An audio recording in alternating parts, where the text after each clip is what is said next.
One thing that keeps me puzzled, despite having studied finance and economics at the world's best universities, the following question remains unanswered. Why is it that 5,000 units of our currency is worth 1 unit of your currency, where we are the ones with the actual gold reserves? It's quite evident that the aid is in fact not coming from the West to Africa, but from Africa to the Western world. The Western world depends on Africa in every possible way, since alternative resources are scarce out here. So how does the West ensure that the free aid keeps coming?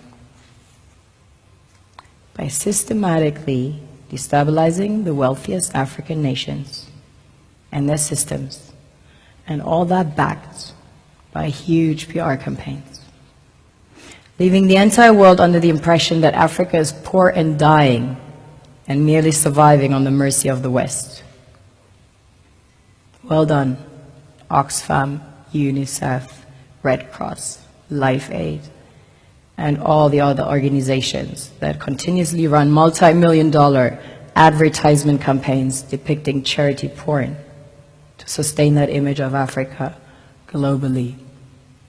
Ad campaigns paid for by innocent people under the impression to help with their donations.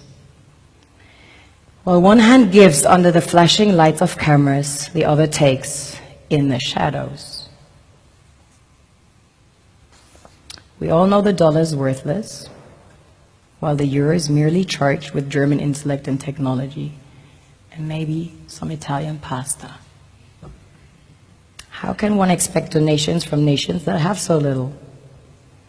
It's super sweet of you to come with your colored paper in exchange for our gold and diamonds.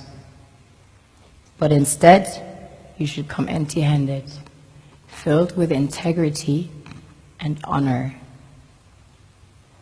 We want to share with you our wealth and invite you to share with us.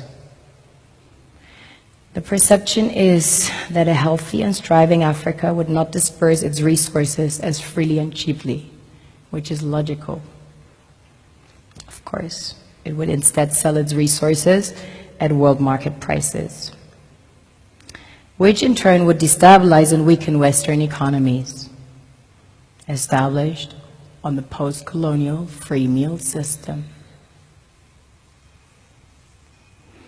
Last year, the IMF reports that 6 out of 10 of the world's fastest growing economies are in Africa, measured by their GDP growth.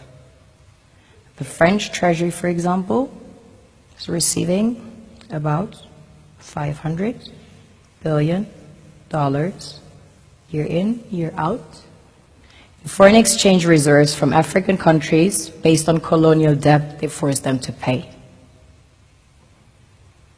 Former French President Jacques Chirac stated in an interview recently that we have to be honest and acknowledge that a big part of the money in our banks comes precisely from the exploitation of the African continent. In 2008, he stated that without Africa, France will slide down in the rank of a third world power. This is what happens in the human world, the world we have created. Have you ever wondered how things work in nature? One would assume that in evolution the fittest survives. However, in nature, any species that is overhunting, overexploiting the resources they depend on as nourishment, natural selection would sooner or later take the predator out, because it offsets the balance.